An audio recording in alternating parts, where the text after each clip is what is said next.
This is Dr. David Schein, and welcome to Business Law 101. Now, one of my favorite terms, along with promissory estoppel, is anticipatory repudiation. This is where one side refuses to perform because they think the other side is not going to perform, and doesn't apply to promises to pay money on or before a specific date. But here's a situation that you may see here is a real life example. About 10, 12 years ago, a national appliance and electronics chain, Circuit City, failed.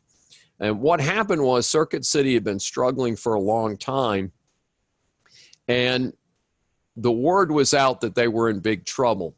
Well, what they were doing is they were taking delivery of merchandise at the beginning of a month, and then they've got 30 days to pay for it. They would sell the merchandise within the 30 days, make the payment to the appliance manufacturer. So they were staying in business by basically using the selling appliance manufacturer's credit for the month in order to keep the business alive. Well, obviously this cannot last forever. In 08, 09, as you know, the economy collapsed and Circuit City went under. Well, before it went under, and what triggered it going under, is one day the delivery truck shows up, and my hypothetical, they've got 100 TV sets, and it's the Sony electronics company, and the truck driver surprises the store manager at the Circuit City and says, "Hi, here is my bill for, $10,000. When I get good funds, certified check or cashier's check or cash, I will release the TVs from my truck so you can put them in your store.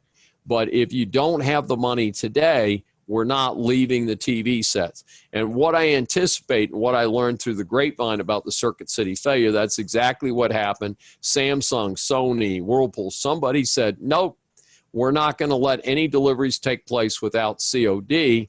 Circuit City couldn't do COD. So that's a little bit about what happened there. And so it was basically anticipatory repudiation. One of the companies pulled the plug and said, "We don't think they're good for this next batch of TV sets. We're not going to let them take it on our credit." Now, also a term that we mentioned earlier in the course is the word cover, and that is that there's a good faith delay in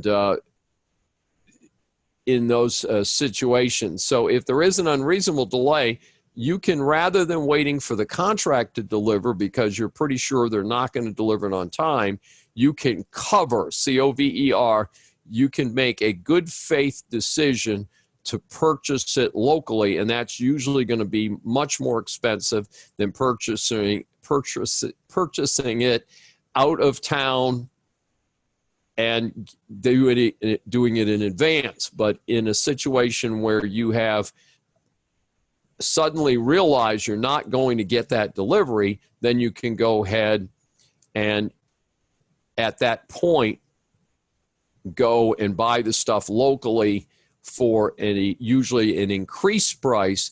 And then if there is a difference where you paid more, you can go after the original vendor to say, "We had to go out and cover because you did not perform, or we were pretty sure you weren't going to perform."